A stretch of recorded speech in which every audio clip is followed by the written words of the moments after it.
So the title of the review says redefining ultra budget, and the Redmi 4A definitely does that. Hey guys, what's up? Welcome to GizChina. I'm Zi Jin, and I'll be taking you on a full in-depth review of the new Redmi 4A, the cheapest Redmi device to come out of China so far. I highly recommend you check out the Redmi 4 Prime review as well. The Redmi 4A MSRP is at around $70, which is an insane price for such a good smartphone. You know all those crappy smartphones you get from like American Walmart or British Tesco? Just don't buy those crappy phones anymore. Just get this instead. So first, the build quality of the Redmi 4A. It's not metal unlike the Redmi 4 Prime. It's actually plastic, but it actually looks pretty close to the Redmi 4 Prime in terms of looks. The plastic here isn't crappy plastic. It actually feels pretty good as well. It definitely looks like a much pricier device from the back. But from the front, it actually doesn't look that great. It actually looks kind of like a cheap smartphone you get from Walmart or Tesco, just because of the really big bezels you get around the screen. And when you turn the screen on, you can see a smaller but still visible black bezel around the screen as well. The phone is actually pretty light as well, and it's really easy to hold in just one hand, which I really appreciate.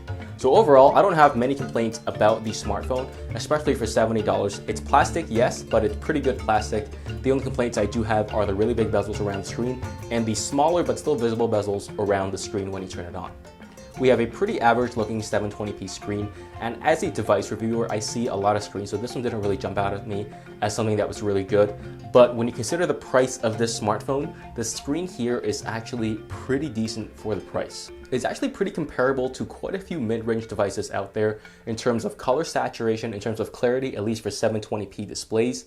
The color is a little bit blue, but nothing too crazy. Max brightness is around 400 nits, which isn't that bright. You will have difficulty using this phone in direct, strong sunlight, but that's understandable, seeing as how this phone MSRP is at around $70. There's no Gorilla Glass on this phone either, and that's to be expected because there's no Gorilla Glass on the Redmi 4 Prime or the Mi 5S, so that's just something that I guess Xiaomi has decided not to put in a lot of smartphones. The audio quality is also nothing spectacular coming from the smartphone. It's actually on par with the Redmi 4 Prime smartphone, which is impressive for a $70 smartphone, but in the grand scheme of things, the Redmi 4 Prime's audio isn't that great either, which means that by logical deduction, this phone's audio isn't that great either. It's definitely loud enough, but the audio quality isn't that great. Have a listen for yourself. Do you live here? April? Yeah. Do you live here? No. Catch? Yeah, I thought so.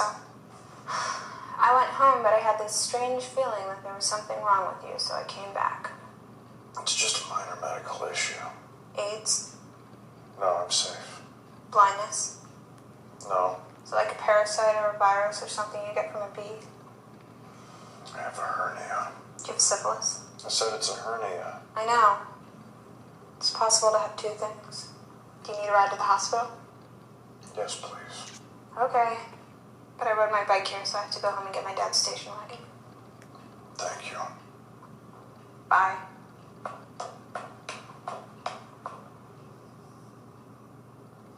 You're still here? Yeah. Just wanted to see if you could tell.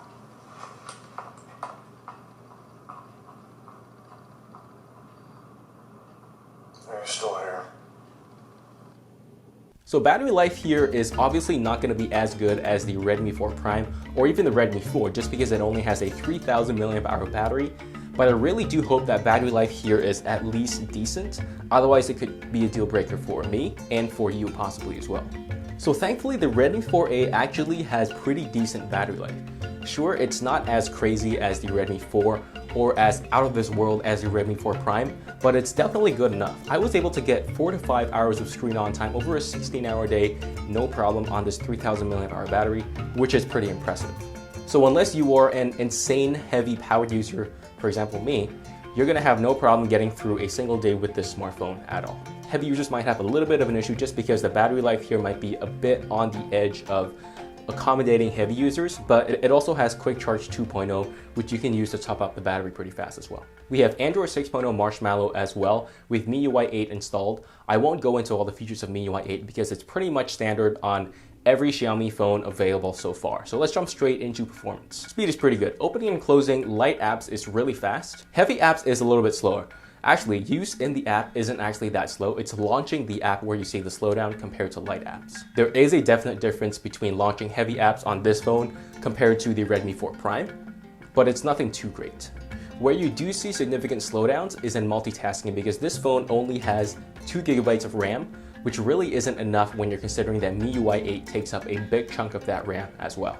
Gaming-wise, the Snapdragon 425 actually does pretty decently well. When I was playing Clash Royale, it actually ran well, but that's to be expected because Clash Royale isn't that intense a game. I also tried a more intense FPS shooter called Nova, and it actually ran very well as well. There was a tiny bit of lag when I was playing, but it's nothing big enough to stop you from playing this game. However, this phone gets a really low Antutu score of around 36,000, but keep in mind it is a $70 phone. Connectivity is pretty standard. I was able to get 3G and 4G connections pretty easily. Reception is a little bit below the Redmi 4 Prime and below my Lenovo Z2 Plus as well. Wi-Fi, Bluetooth, and GPS all work well. There's also a micro SD card slot come with a SIM tray as well. So the Redmi 4A's camera is actually almost on par with the Redmi 4 Prime. In great lighting conditions, it's just a tiny bit less detailed than Redmi 4 Prime. It is on the yellow side as well, but nothing that can't be fixed really easily in like 2 seconds. Night shots are actually pretty similar as well. In my opinion, the Redmi 4A takes slightly worse night shots compared to the Redmi 4 Prime. There's less detail and there's more grain as well. The difference is slight, but that could be placebo. Video is also pretty much the same. There is no OIS or EIS included in the Redmi 4A, meaning that you do get a bit of a shaky cam effect when you're walking around taking video compared to more expensive phones that do have OIS. So overall, the camera here is not great in the grand scheme of things. There are a ton of other phones that have better cameras than the Redmi 4A, but when you consider the price tag on this device, you realize that what you're getting is actually pretty decent. So I've gone through all the aspects of this smartphone, and to be honest, there are a lot of downsides, right? I mean, it struggles with multitasking. It also struggles with low light shots. It has a 720p screen if you care about that, and the speaker's not that great. Those are all legitimate concerns when you're buying a smartphone, and I completely understand if they are deal breakers for you, but you have to realize that when you're looking at an ultra budget device, compromise is key. And Xiaomi made all the right compromises in this phone at the right level. They didn't go overboard in some of the compromises. Everything was done, in my opinion, perfectly well. I honestly wouldn't be surprised if Xiaomi was losing money on every Redmi 4A they sold just because of all the stuff you're getting in this smartphone for just an MSRP of $70. To be fair though, most of you watching this are going to be outside of China, which means that reseller prices for the Redmi 4A rise to about $90 and go all the way up to about $110. And at the $110 range, that's not that great a price for this smartphone. Granted, it's still a pretty good price considering a lot of $110 phones don't even have that great specs compared to this. At the $90 range, it's still a really good buy, but if you can get this for the MSRP of $70, amazing. That's just an amazing deal for the Redmi 4A. So with that being said, thank you so much for watching. Be sure to like the video, check out the Redmi 4 Prime review here as well. And thank you so much for watching, and I'll see you guys in the next one.